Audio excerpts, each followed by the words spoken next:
that was good for us to be able to break it down and look at it in a practical sense. I'll just tell you from my own experience about something small. For many years as a Christian, I blamed a lot of things on Satan, and I blamed a lot of things on the world, because I didn't really understand the flesh. So I said, Satan's doing this, and Satan's doing that, and Satan's doing this, Satan's doing that, and he does lots of things. And a lot of times I said, if the temptations of the world weren't so strong and they weren't so appealing and those sorts of things, and I blamed things on the world. But I really believe, brothers and sisters, that last night's topic, the topic of the flesh, it is the hardest. It is the hardest to accept, but once you do accept that it is dead, then it changes your whole life.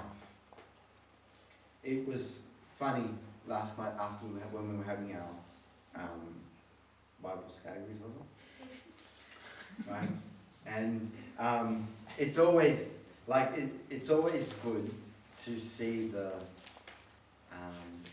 believers when they fellowship with one another. And even though we're hot-tempered, many of us, and should I leave or? Even though we're hot-tempered and we get passionate about things and we have fun, yet I'll tell you, unless you've actually tried to do that sort of thing, not Bible categories, with non-believers, you'll realize that their way of fun is quite different. It is different. When you guys gather together at this conference and you spend a week in fellowship one with another, this is different than you spending a weekend away with unsaved people. It's different.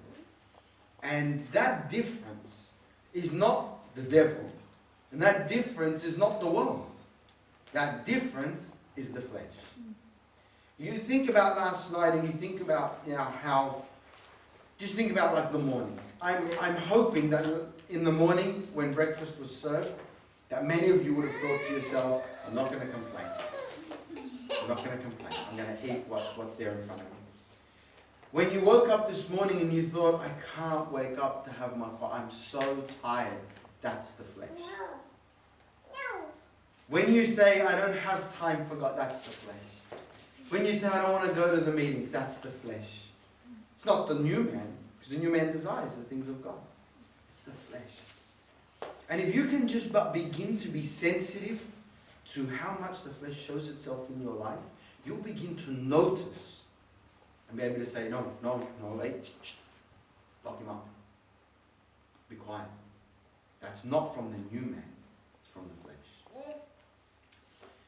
But we have to talk about the world. Because tomorrow, I don't know about you, but I'm back at work. I'm going to be surrounded with unsaved people. You are going to be also either back at work, you go back to studies, or you're on holiday? Holiday? Studies? Studies are on. So you're going to go back to your studies. You're going to be surrounded by, again, unsaved people. And you're going to be surrounded by the things of this world. As soon as you get into your car and you're on your way home, what are you going to be listening to on your way home? As soon as you get home, I know that most of you will just find